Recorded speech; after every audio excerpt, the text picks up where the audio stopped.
So I am Michelle Martin, and I'm going to go ahead and share my screen here.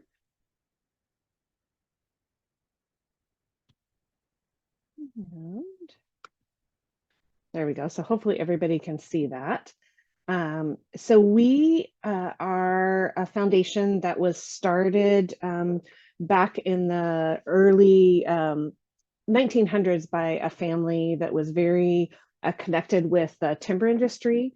Our foundation very much believes in the power of rural and the ability to really connect with those that are living and working in our rural communities across Oregon and Siskiyou County, California. Siskiyou County, California, Douglas County, Oregon, and Coos County, Oregon are our core counties that we serve. But we serve every rural community across Oregon, which is 26 of the 36 counties that are located in that space. And we do that work through grants and scholarships and community building. The Ford Families Foundation is very intertwined in history. And I apologize if you guys can hear that noise. We have unexpectedly ended up with an extra family in our home, so childcare space, and they are all running rampant in the other side of the house at the moment. But through the boom and bust of the region's economy, the timber industry has come and gone and come and gone and come and gone within our communities. And Mr. Ford and Hallie Ford, so Kenneth W. Ford and Hallie E. Ford, were both really visionary leaders in our community to lean in. They were both entrepreneurs behind the scenes. And were the owner operators of Roseburg Lumber, which later became Roseburg Forest Products. They were the engine for this philanthropic giving that was happening in the southwestern part of Oregon. And they really were key in what the foundation is. And we still operate by the original guiding bylaws and constitutions that were put together way back in that day. It's crazy to think of that because there usually are so many changes that happen with the foundation. In early 1995, 96, our foundation became and increased in our size and our scope of what we were doing. We started out with scholarships and then increased and engaged in that space where we were working with rural communities across the space. And our tagline, our motto at that time was successful citizens and vital rural communities. And that means a lot of things to a lot of people, and it's different in every community. So through that, the foundation started doing leadership development within each of the rural communities across the state. And so over about a 6-year period, they trained over 6,000 community members in leadership development. And that looked different in every community, but it really was about developing those leaders at the local level to identify where there were opportunities and synergies and the ability to do peer learning and to just lean in and take the community to those next levels and engage in the space that was meaningful to the community itself.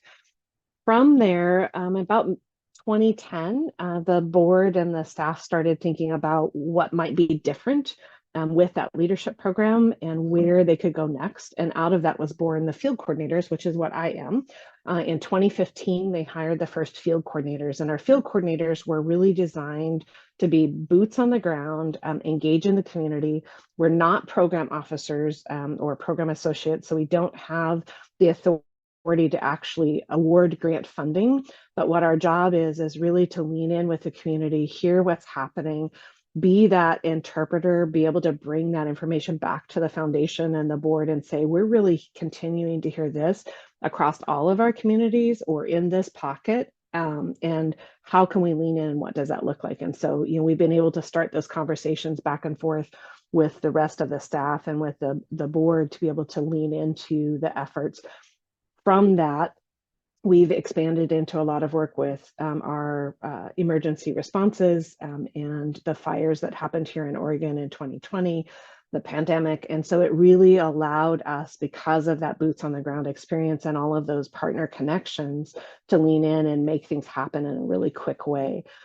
From that, our board and staff, just as the pandemic was hitting, started working on our 10-year strategic plan. So through the course of the pandemic, we worked on that strategic plan. We now have begun the implementation process. And part of that, we are focused really on three key impact areas. So family, education, and community. And in addition to that, we have woven teams, which are really cross-departmental representation, working in areas where having expertise across different fields really helps lean into the work and what's happening in the communities. And so the woven teams are our Latinx work, and so we're working statewide with many Latinx groups. They are starting to do leadership classes and work, and really building that capacity and engaging. Also doing some business work in that space. Place-based weaving right now, that focuses in Roseburg, which is our core, where our core headquarters are, and working in that space and leaning forward into that work. And then the other one is our childcare space. And the childcare woven team has been around the longest of the three woven teams. And we actually just this last week made our 1-year presentation to the board about the impacts of having a woven team and really leaning into what this looks like and how we engage, and how having that cross-departmental expertise at the table really lends itself to increasing the impact that we can have in this space. And so in that space, the Douglas County Child Care Coalition came to be. We, as a foundation, had been hearing in the community from just a variety of different partners of the need for really centralized communication and outreach and connections for the childcare work that was happening in Douglas County. The foundation, of course, wanted to help in that space, but we, as always, we want the community to lead. We didn't want to ever take that effort and just make it happen because we could, but really to have the community lean into that space. And so we had partners with ESD, the Education School District there in Douglas County, with the CCR&Rs, the Coordinated Care Resource and Referral Systems, through the early learning, and started that process. They did listen to learn sessions, which is a really key part of our community building model. Those listening sessions then informed where they would take that work and what would happen next. Then the pandemic hit, and it was a shift, but because that group had come together, they had those listening sessions, they were able to hold that space and transition what they were doing to a little bit more immediate and emergent responses during COVID. That allowed for additional funding to come into place. It connected businesses, childcare businesses that were potentially going to close, to resources to help service. During that time, we had a major facility that was closing up shop, and we were in jeopardy of losing over 100 slots, and that was really a huge impact on our community.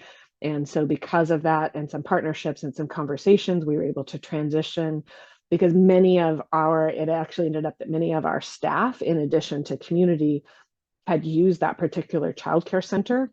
And so through those conversations, we were able to make a new connection, get them into a temporary space that would cover the rest of the school year, while we continued to work with the partners in the community and figure out where we could go next, and how the coalition and the foundation could partner in that space. They are actually getting ready right now to transition and do a second set of listening sessions. So one, to inform where they went with the data and the information that came out of the initial listening sessions, and use that in guidance for the conversation that happens later this fall, which will put together their new 3-year plan going forward. So it's been a really fantastic opportunity for all of those that have been working in that space. The other thing that the cross-woven team really creates a benefit for is leveraging those community connections for foundations. So I've been with the foundation for 2 years, but I come from community and economic development outside of this. During COVID, there was CDBG, Community Development Block Grant, COVID dollars that came to the communities specifically for childcare. I have a lot of experience in the CDBG world, and so we had a friend. I had a friend that had reached out and said, "Hey, we're partnering over in these two communities, but I don't know who to talk to in Douglas County. And so through that Woven team, we were able to make those connections. And these three counties came together in a way that I, in my 20 plus years of working in the space, had never seen them come together. And they applied for that funding collectively rather than competing. They shared resources and services, and it has from that actually continued to grow those connections and services in the community. So with this, what we see is some connections across the goals that the coalition has, as well as that our internal Woven team has. So the coalition goals this year, currently right now, they're looking to expand business supports for the childcare businesses. We ran into some interesting spaces of nonprofit childcare centers, and they can't access the same small business development resources that our for-profit businesses can. So that has been an area where we've been identifying where those business partners and supports might be for those nonprofits, right? In the mindset, they think, oh, I can be a nonprofit, I can access all these grants and resources, and that's fantastic. However, it removes them from accessing the traditional business supports that are in the communities. And so we've been having those conversations about how we can create some bridges in that space, or where there might be opportunities to fill in some gaps for resources and connections. They've been working on increasing the quality workforce in the community, improving the childcare infrastructure. Oregon had a really weird, for a good reason, rule that came up and was put into place around sprinkler systems. There was an unfortunate incident in a home-based childcare facility, and a child died because of a fire. And so out of that, the family pushed for great reasons. However, it was a center-based space, and it was a blanket childcare rule that came across that all childcare had to have sprinkler systems. Well, a home-based private citizen to put in a sprinkler system is just not feasible. And so we were able to make some connections with a coalition and with us to move those pieces together and make those connections and change that ruling so that it was more applicable to across the board in that space. And then increasing the awareness and advocacy around childcare needs.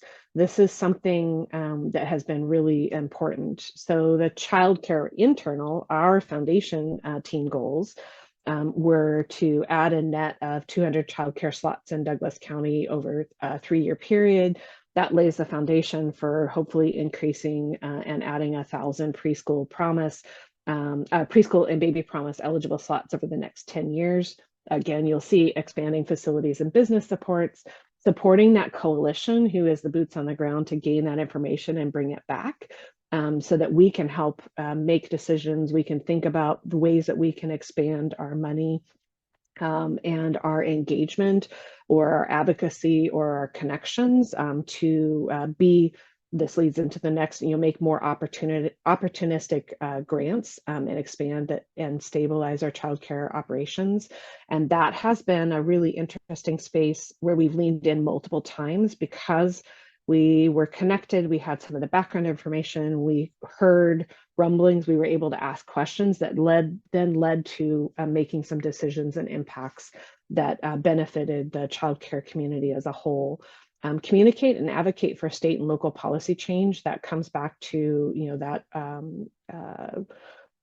sprinkler system conversation and others. And then in Roseburg, we have our local community college, UCC, Umpqua Community College. And so through that, deepening that working relationship with them, thinking about ways that we can engage in the education, in the certificates and the training of our childcare workers, and also thinking about ways that we can continue to grow those relationships in that space.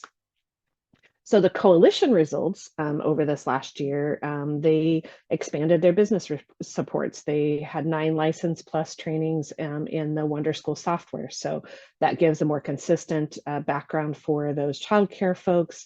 It provides better business tools, and it helps collect information in the same way across those childcare businesses. The Small Business Development Center has always held pitch nights for either new or emerging businesses. This year was the first time that we actually had a childcare business think of themselves as a business and apply, and was chosen to do a pitch. They were not the ultimate winner, but the coalition offered incentive dollars for them to participate and engage, and they would have won additional dollars had they been actually chosen or awarded. So really great opportunity for those businesses to start thinking about that. They have increased the quality workforce through the work of the coalition being in place and engaging and being stable. During COVID, they had an donor advised private donation come through the Oregon Community Foundation that was specifically for helping workforce in childcare. And so with that, I think they had $40,000, but they've spent just over $40,000. It created 86 new slots, and it kept open 250 slots in the childcare world. So that was huge impact in our community, that we didn't lose that many, and we also gained an additional. They improved the childcare infrastructure.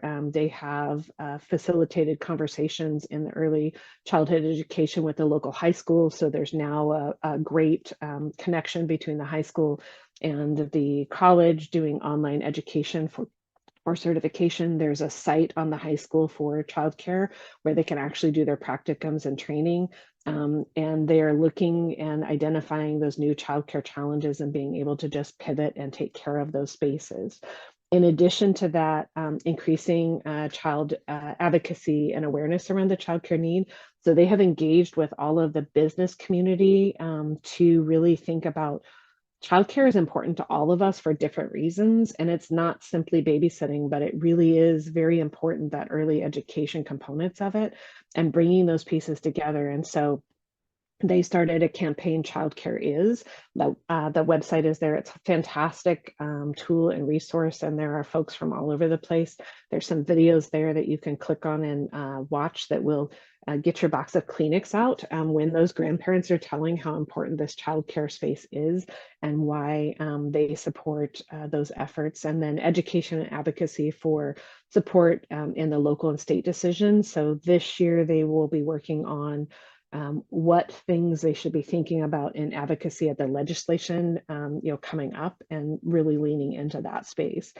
Our childcare woven team, we've helped the coalition with staffing and capacity, which let them be stable and strong, supported and connected the partners to that federal funding for childcare. That it will be expended by the end of September, and so hopefully in not too long we'll have more data. Continue to identify what those responses and those needs are, and being able to provide immediate funding when needed or connect to partners and resources. That cross collaboration across our departments internally and then also externally, really continuing to lean into those new partnerships and expand what we are able to do with those community partners, and just the expertise that our staff bring to the conversation. Each of us have different experience and backgrounds that we provide, and so we will toss ideas around or flesh out concepts, and bring in speakers to share, similar to what we're doing right now, about the work and the efforts. So it's a really great opportunity for us to just lean in and listen and learn and figure out where we go next. And that is it. Hopefully I didn't talk too fast. Thank you. That was really inspirational. And I didn't realize that about your role as the being out in the community and being a field coordinator. That's a really cool model.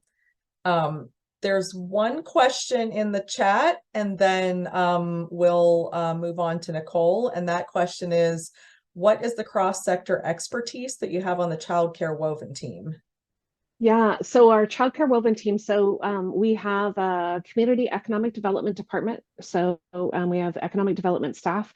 We have our children, youth, and families department. So we have early learning expertise. We have K-12 expertise. We have the connection from high school to college space. And then we also, in our post-secondary education, we have that connection with our post-secondary transition. So thinking about not just the education components of that, but also our single parents or our families, our opportunity scholars. So those adults going back to education who childcare is a need in order for them to be successful in that space and providing that.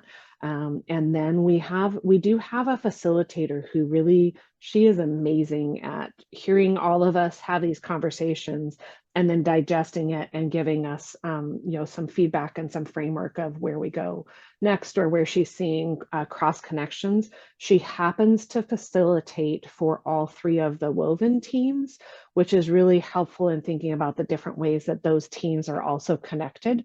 And so we are starting to think about some of the Latinx work and how we can lean in those childcare businesses that are Latinx staffing. There's some culture, right, that we have to think about how we engage in that space, and we lean in with them.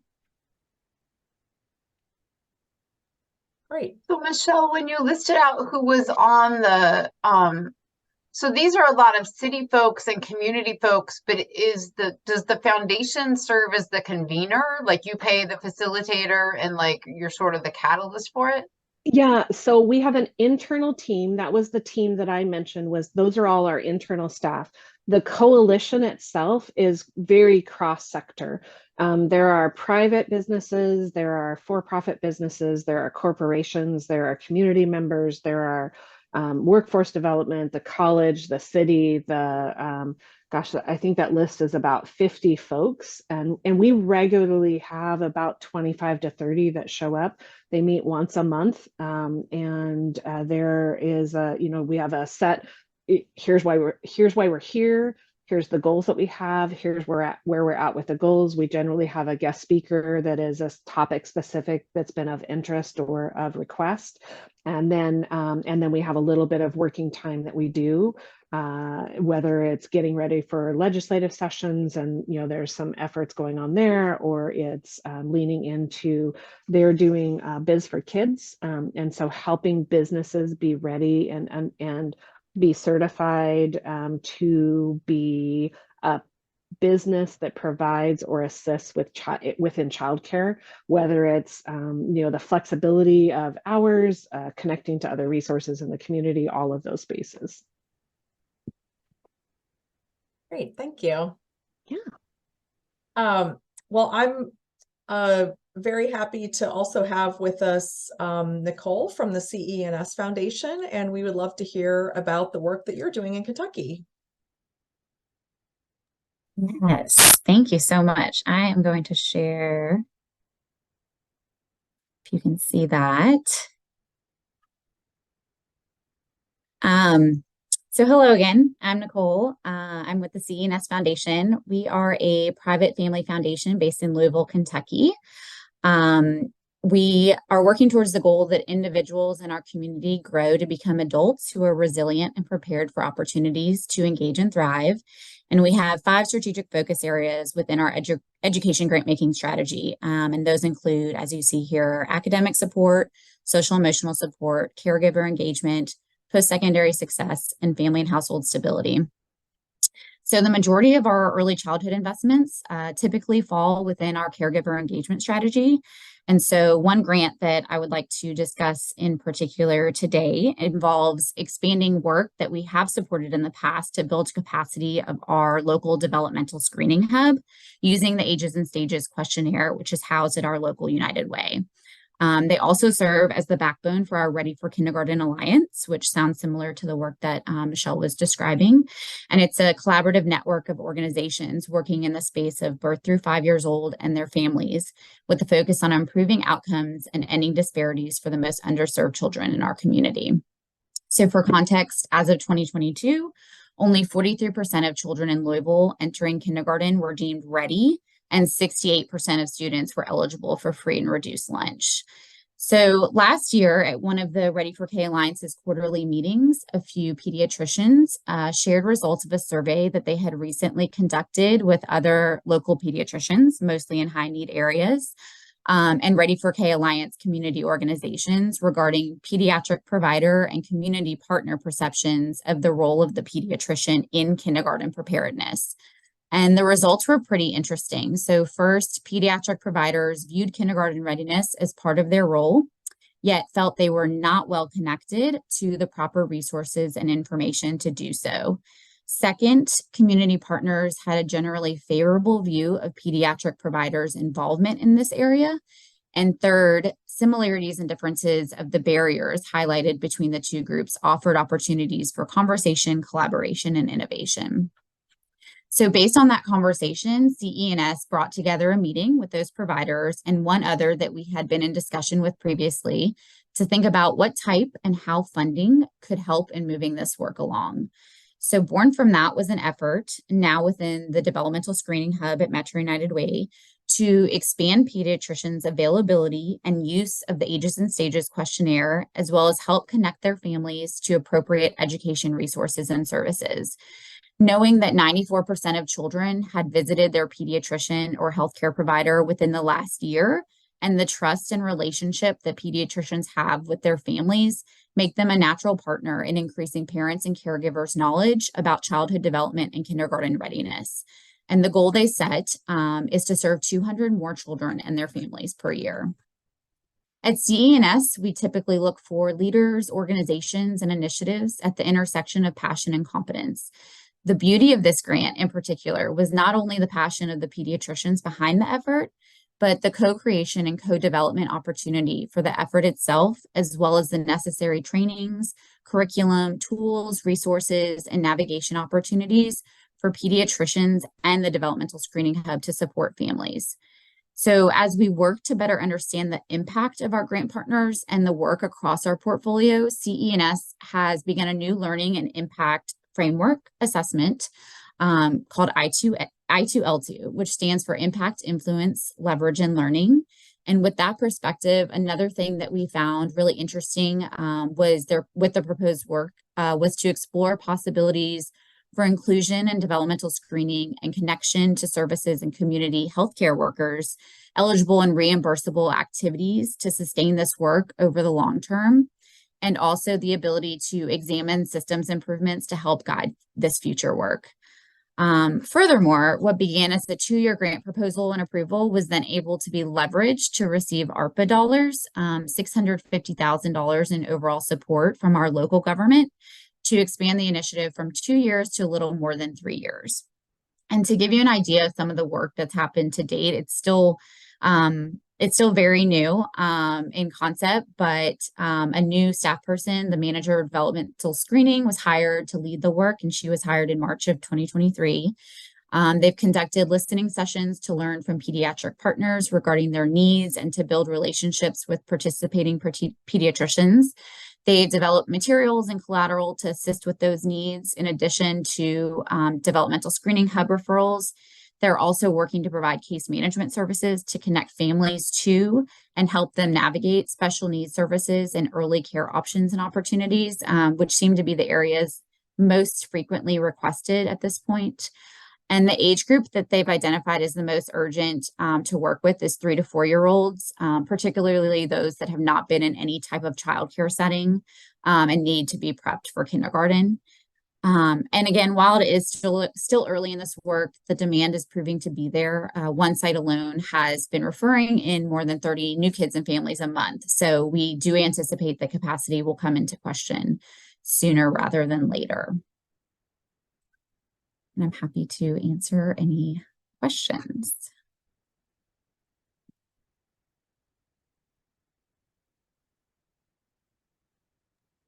Could you share that slide with me, Nicole, after we'll include that as a Absolutely attachment. Mm-hmm.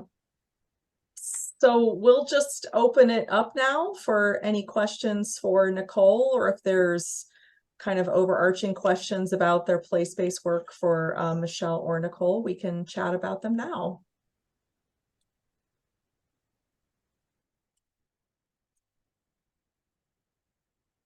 And while Or we're sharing what you guys are doing that's similar. Like I wonder about in Nebraska, I know Buffett was doing stuff all across the whole state in rural communities, right? So I was like, oh, I wonder how this relates to what Nebraska's doing, or you know.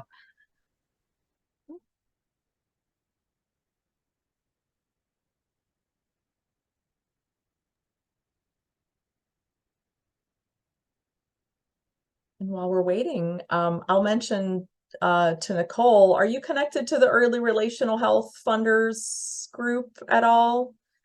If not, I'll send you more information on that group, which is largely ECFC members, but also some others. But there's some clear work going on in there around pediatricians supporting families, which might be That'd be great. connecting with.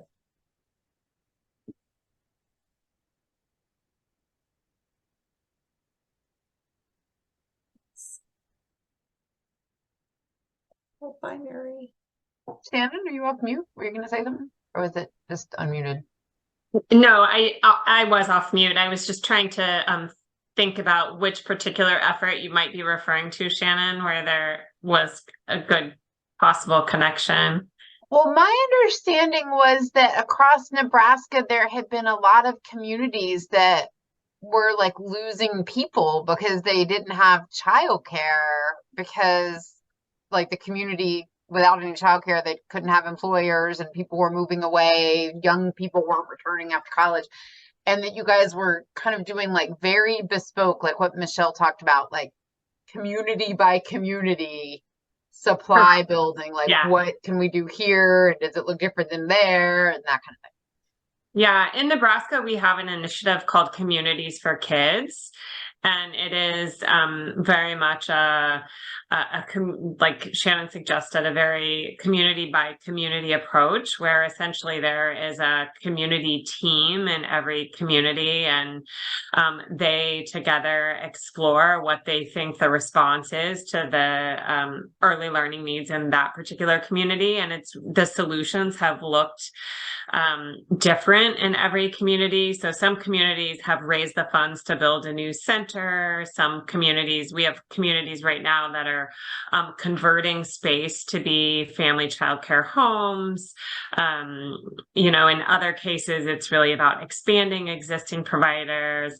And there are a team of folks that provide technical assistance in each of those communities. And then we leverage some of our other grantees.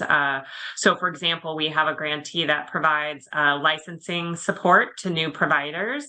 So they'll partner with the Communities for Kids communities to help them increase the number of licensed providers they have in the community. But the solution is very community centric, and it really looks different. We have both urban and in Nebraska, there's really like 2 urban communities and everything else is rural pretty much. So we have both, but we do have both urban and rural communities in that initiative. And it's got a pretty high saturation at this point. We have well over 50 counties that are engaged in Communities for Kids. I can't even keep up because it's constantly changing. So it could be 75 by this week. And that was part of actually what sparked my interest, is thinking about, like, listening to both of you, but also thinking about in those place-based strategies, what really, what makes it work? Like, what knits the community together? I think we've had good success in those local efforts, but it's interesting to hear how others are kind of approaching that place-based work or coalition work in a place-based strategy.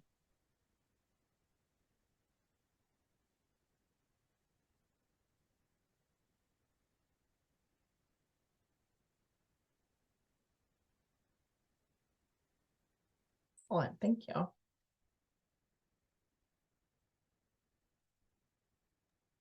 Michelle, I'm struck by the fact that you have community, I don't even remember your title, but community ambassador, field coordinators. Yeah, who are not program officers. Like this is something that I haven't heard that much about in other foundations, where there's like staff on board who live in the places but aren't actually program officers. Could you just say a little bit about that? Because that's really Yeah. different than this foundation. It is very different. It's very, very much the way that our foundation has always worked, about just like being in the community and leading into that space. We actually just finalized a report, a study on the field coordinators and impacts.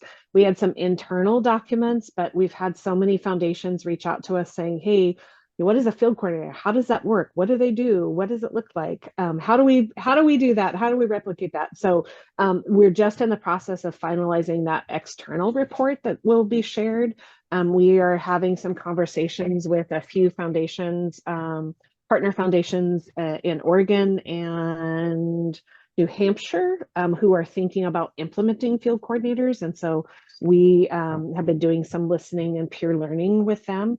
But the field coordinators really, it's interesting because you can't do succession planning like you would for a traditional staff member, because each community is so different. And so just because we've lost 2 field coordinators this last year for different reasons, and it wasn't as simple as just hiring somebody else in the community, right? We have and are in the process of replacing those field coordinators, but they won't play the same role that the field coordinators that left will. So our team is growing. We have hired one new field coordinator who will lean into our tribal nations across the state. And that is really exciting. That wasn't the intent of the hire, but that's where her expertise and background is. And so we're really excited about what that might look like. We have a Latinx coordinator who serves across the state. And we have a second staff person who will be joining her in that space, which is really exciting because that brings additional capacity in our bilingual, bicultural space. And then we have 2 other field coordinators who are place-based like myself. One in the Eastern Oregon area. Our new tribal person is also Eastern Oregon. So that expands the services and resources. And then we have one field coordinator down in Siskiyou County, California, and she hovers a little bit on the Southern Oregon border, which is where we lost one of our field coordinators. We still have capacity for 2 more in our budget that were approved. We are interviewing one on Thursday. Fingers crossed everything goes well and right. She will also start this fall. She is another Eastern Oregon, which is really fantastic. The geography in Eastern Oregon is very, very spread out, and population bases are hours apart from each other, and resources and services. So exciting that we will have that. But really, our job is to be in the community and be seen. One of the favorite saying is one of our former directors in community building is, if you're visible in the community will be visible in you. And so our job is to just show up, listen, learn, hear where there's opportunities, go ask questions, be that when, so often when a grantee is applying for funding, they're anxious about what that might look like. And so we get the chance to just sit with them and have a conversation and talk with them and get them ready for that application. And then when those applications come in, while we don't make the decisions, we get the opportunity, if there are questions, to say, oh, it's really hard to put all of that information in that response. And here's the whole story. Here's all the background. Here's all the connections. Yes, they're a new organization, but man, they are on fire. They are ready to go. They have strong supports. They're, well connected within the community. This may be a new organization, but they've been doing this work for 30 years. All those things that you can't write into the grant application, we get to share those things. And it's the field coordinators are the reason that our foundation really leaned into the fire and the disaster response during the pandemic, and even some of the pandemic work, because our field coordinators were boots on the ground and connected with the right folks in the community to be able to say. And what we found is in the Southern Oregon area where those natural disasters happened, the communities where they were really engaged with our field coordinators recovered at a little bit faster pace because they had those connections. And it wasn't about the money, it was just about the community building approach and having that network of resources and services and other connections. And we, as field coordinators, are hearing the childcare conversation come up on a regular basis, in addition to housing, which is not a space that we work in, but childcare definitely is. And so we are able to bring those conversations back and forth. Our childcare team is able to share with the field coordinators where those resources are and connections, and we just continue to loop that two-way conversation back and forth. It is my dream.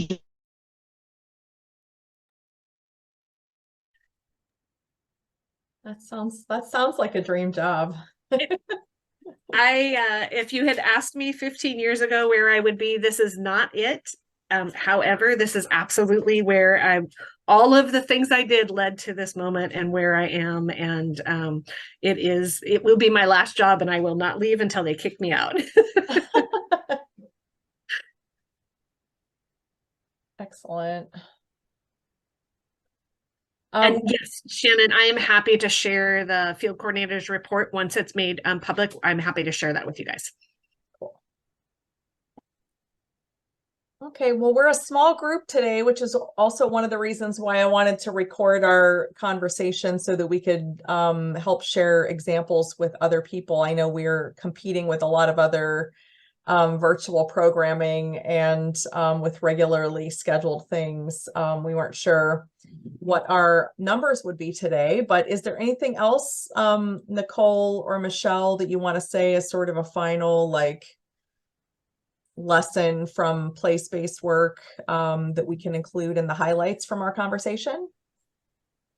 You want to go, Nicole? Sure. I would, kind of just off of what Shannon was saying earlier, I think the ability and space to build connections and trust within a local community is imperative. And I think that really helps us in our grant making, in our learning, in our ability to have those relationships with nonprofit partners and others in the community. And so, when there are organizations or collaboratives or coalitions that enable that to happen, I think it's really important to support that.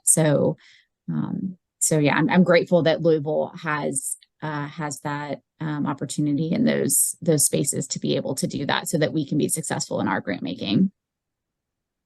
And I would say, be patient. It takes time, right? Trust is not built fast, and communities, with turnover and such, sometimes there's struggles to keep momentum.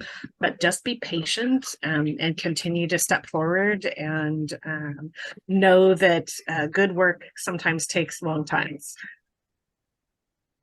Great, thank you. Well, we can certainly leave this space open if you all want to talk to each other, but we can also give you 10 extra minutes in your daytime. I just wanted to mention that we have 2 conversations coming up related to the national or the new proposed rulemaking around the Child Care Development Fund. You might have seen that come out in the listserv, and we're going to send out some more promos, opportunities for thinking about how funders can support their grantees and other stakeholders in commenting on the new proposed rules. We have 2 funder conversations coming up about what funders might do and how they can support those conversations. One is Thursday this week, the 27th, and one is August 2nd of next week. And we'll send you the information directly if you want to jump into those conversations also. And I just want to plug those real quick, Rena, because if you're not familiar with the federal regulatory process, which I am because I was fed and wrote regs, they really read the comments, and they actually have to weigh and justify the comments. So they have to so there's some good, I will say, from my opinion, there's some good things in there.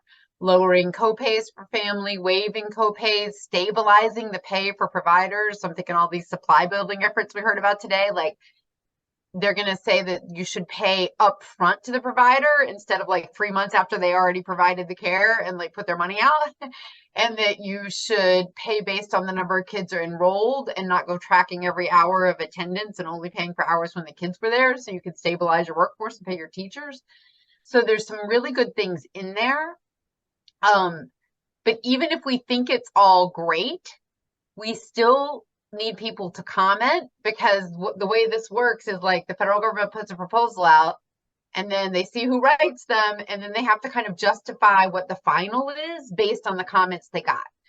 And I think that these are not going to be as controversial as some previous things, but the truth is, just in general life, people who are annoyed by something or upset about it are more likely to write than people who are happy about it, whether, you know, the Yelp review or anything else, right? Like somebody who's unhappy is more motivated to write than somebody who's happy. So we think there is a role for funders. You can comment yourselves. Most of you totally can. It's administrative. It's not legislation or campaign. So, you know, most people legally can write yourselves. But also, you know, you could like help your grantees write, or like provide them with sample comments, or have a comment party and let your childcare providers serve snacks and get parents to write and stuff like that. So anyway, we'll talk more about it, but it sounds very wonky and abstract, but we're trying to make it easy for people. Great, thank you. Well, thank you, Michelle and Nicole, for sharing examples from your work. I thought this was really exciting because I will admit, as we grow, I didn't know as much about your work as I do about some others. So it was a great opportunity. And we'll be able to share this out so that other members can connect with you as well around similar work. So have a great day, and we'll see you on an upcoming conversation.